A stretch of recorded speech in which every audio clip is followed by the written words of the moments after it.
Sam, tell us about, as a feminist, you describe yourself as a feminist, right? Yes, ma'am. Well, when you hear Whitman and you hear Nikki Haley, you hear Carly Fiorina out there, and many of them, including people like Sarah Palin, will describe themselves as feminists, and they'll say, look, I'm for strong women in the workplace and fighting for what they believe in and in politics and all opportunity open to women, so I'm a feminist. What are your thoughts on that?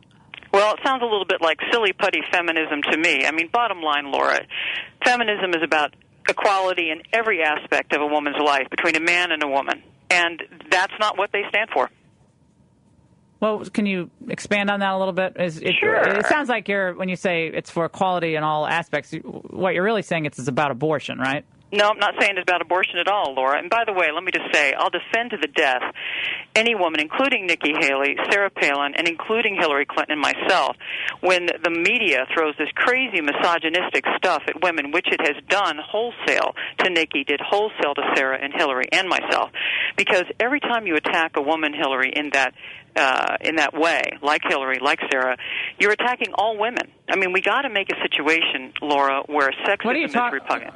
Right, but we got to do it. We got to do it. I don't even know what you're talking about, though. I mean, they obviously, women candidates need to be held up to the same scrutiny as their male counterparts. But are you talking about the type of language used to describe them? Or? Yeah, totally misogynistic. It's just ridiculous. So like on what? that count, you know, I'm behind Nikki, I'm behind Sarah. But when these women describe themselves as feminists, they're not right, because feminism from the very beginning has been about equality for men and women, right? Well, we're talking about reproductive choices and options. 81% of Americans believe 81% of Americans believe that myself, as an individual, not the government, should have control over my own important life decisions, and these women don't support that.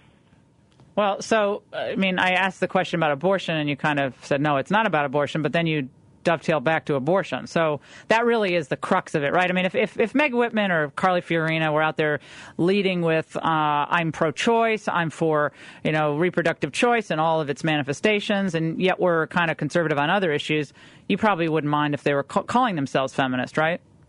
The bottom line is my organization, Women's Campaign Forum, we're the oldest organization, Laura, that's been supporting Republicans and Democrats in this country to help them get elected to office. How many pro-life Republicans have you supported?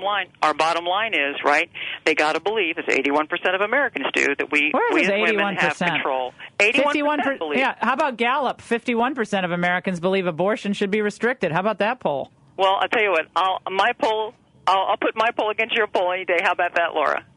So that's not my poll; it's Gallup's poll. But and it's not my poll either. Not my poll either.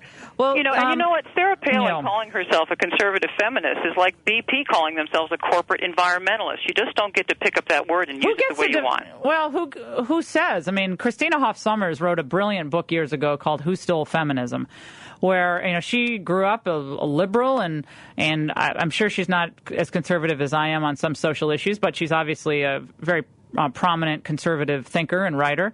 And her whole point on this was like, why allow one person or one group to hijack the meaning of any word? I mean, feminism, if it's about equal opportunity, there are probably a bunch of different ways to get there. And just because you believe that aborting children in the womb is... stop right there, Laura. No. Don't agree with you. Guys have federal funding for Viagra, right? Guys can make all the reproductive choices and options they want to do. But women, you want to restrict that. For women, no, that's not feminism. But I just asked you, who gets to decide? You?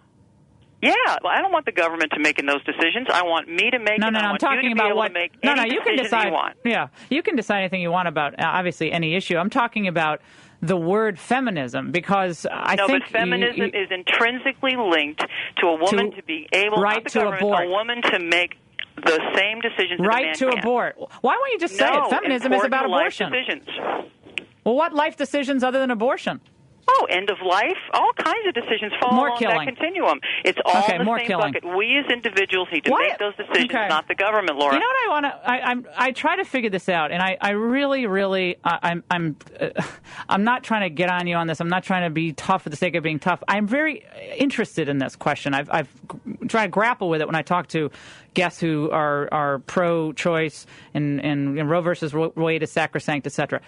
Why is the right to abort one's offspring empowering to a woman? You keep using the word. You put the word down. I didn't put the word down. Don't play shock jock with me, Laura. Listen, it's about a whole spectrum of decisions. Hey, if Sam, you take away a woman's ability to make her own reproductive choices and options, do what? Right, if you take that, then the government, you're putting that in the hands of the government. No, doing anything. Anti-American. No. Okay, first of all, you don't like the question. This is about life. This is not about some academic debate. Absolutely. It is absolutely about life. It's about the quality of life of the mother, the quality Interrupting of the life me doesn't of make the you family. any more persuasive. Here's my question. I'm going to ask it again. You may. Why Go for is it. the intrinsic right that you say is enshrined in the Constitution through the privacy penumbras and so forth, why is that inherently empowering to women if a woman chooses to abort her offspring? How does that empower a woman? She needs to be able to have the choice and option to make her own, and quite frankly, her family, the men in her life. She needs to have that control to be able to make those important life decisions. If you take away that control from a woman, you take away her economic viability, you take away all the other host of things that make the life that she's going to enjoy even possible. So I am delighted when a woman chooses to not have a baby. I'm delighted when she chooses to have a baby, but she needs to be able to make that choice herself, not the government. And should abortion be rare? That is as American as freaking apple pie, Laura. Yeah, it's if that's American, then I'm.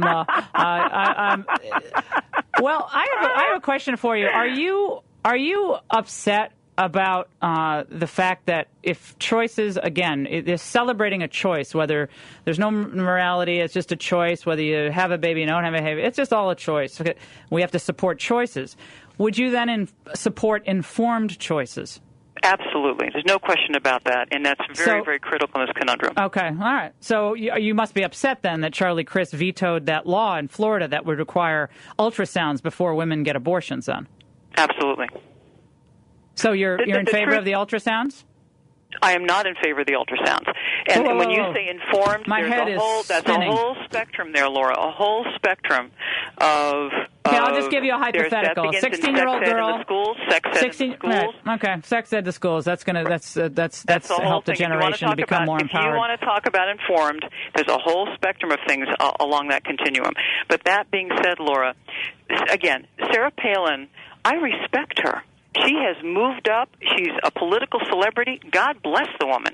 But she does not get to co-opt a term that essentially means that men and women deserve equality. She does not get to use that term because she doesn't represent that. She doesn't represent that. She doesn't represent what you think every woman should be, which is have basically no distinction between choices made about what you're carrying in your womb. I mean, you have to decide to be a pro-choice woman in order to be a legitimate female. That is not what I said at all. What I said is you need to support an individual's right to make those decisions, not the government. And, should abortion be rare? Pardon? Should abortion be rare? Some people think so. I think, and quite frankly, let's keep it on the issue of choices, right? An individual needs to make it, not a government. And that's really the bottom line here. But Obama says it should be safe but rare. Actually, Hillary coined that phrase. Obama has repeated it. Obama has repeated it. What other rights in the Constitution should be rare? The bottom line is the choices need to be with the individual, not with the government. That's where the crux of the matter is. Well, we circumscribe all sorts of individual choices in our country. We have laws that circumscribe, all sorts of decisions that we would make that intrude upon another's life. You want the government, Laura, telling you that you can or cannot, what you can or cannot do with any of your, let's say your parents are at the end of their lives and they're making agonizing choices. Do you want the government engaged in those decisions? Of course you don't. You want to make those with your mother and father. Let me take a shot at actually telling you what I think, but I appreciate your telling me what I should think. What I believe I always is that like it when you tell me what I should think too, Laura. I'm more even now, so it's good. The most vulnerable. It's a riot. Yeah. Do you know how many girls have been aborted over the last 30 years or so? How many children have been aborted? Do you have the figure at your fingertips? Actually, I'm familiar with those statistics. Yes. Now, does it shock you? What shocks me is that anyone would want to have... answer that question? No, is it shocking to you? Anyone would want to have the government doing something that individuals need to do.